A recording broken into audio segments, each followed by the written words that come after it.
même schéma de vie.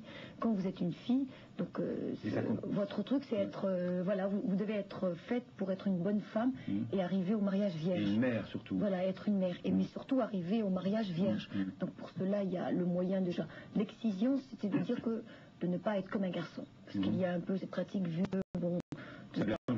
Voilà. Et la fibulation, c'est vraiment une sorte de couture où on ferme complètement le sexe pour qu'il n'y ait pas de relations sexuelles. Donc c'est une manière assez radicale pour que la fille, elle arrive vierge. Et ça continue aujourd'hui. Et ça continue. Vous avez 80% des petites filles. Et vous le dénoncez, oui, moi je le dénonce. Je dis que moi j'ai eu la chance justement de venir ici et d'avoir pu bénéficier de bonnes conditions pour être opérée, que ce soit pas une fatalité. Mais il y a toutes celles qui sont restées là-bas et qui justement, plus de la guerre civile, plus de la misère, plus elles ont ça. Alors on va survoler le temps rapidement parce que votre livre couvre plusieurs, toute votre vie. Vous découvrez la Côte d'Ivoire. Le Sénégal et la Côte d'Ivoire surtout un pays que vous adorez. Ah, moi j'étais tombée amoureuse de l'Afrique de l'Ouest et surtout quand j'avais atterri au Sénégal. C'est ce côté un peu, on pouvait être femme et être libre et pouvoir être très féminine. En fait, vous découvrez la liberté en Côte d'Ivoire. J'ai découvert la liberté sans être soignée par un cousin, sans être surveillée, sans me sentir complètement prisonnière. Alors, votre but quand même, c'est de découvrir la France. Non, c'était je voulais être libre. Et à l'université, j'avais découvert le socialisme, donc c'est comme ça que je connaissais un peu le Parti socialiste français, un peu, mais je connaissais déjà je connaissais Mitterrand parce qu'il était venu énormément à Djibouti. Je connaissais différentes figures françaises, je connaissais...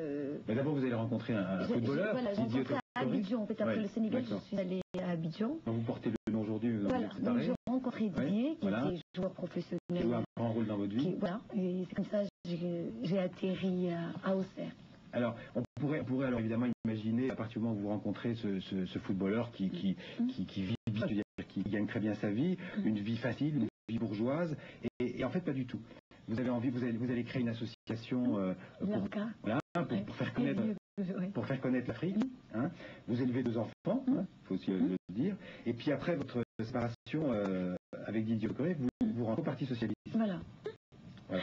Alors, vous avez une soif de reconnaissance, une soif de notabilité, comme vous dites.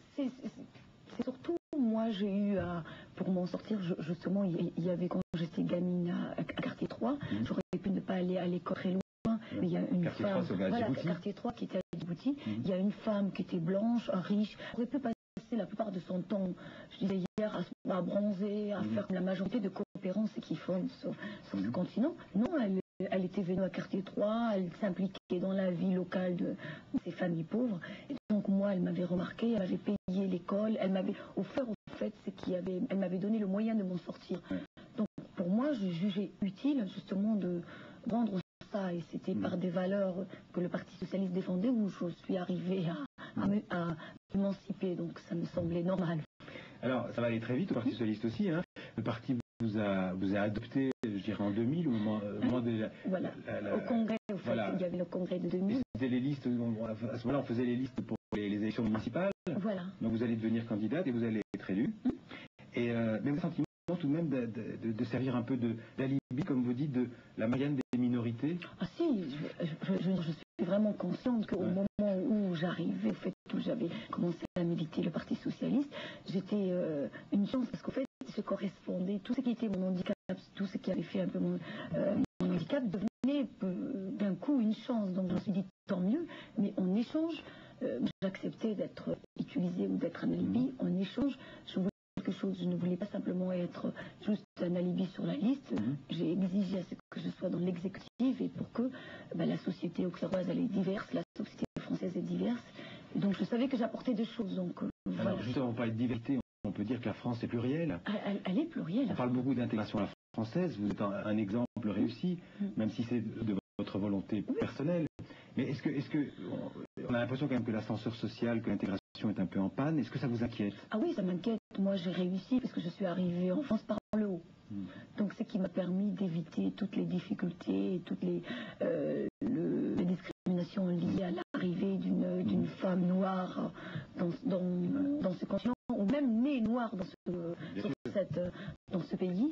Donc moi, le fait que je sois la femme d'un joueur, ça a un aura, c'est...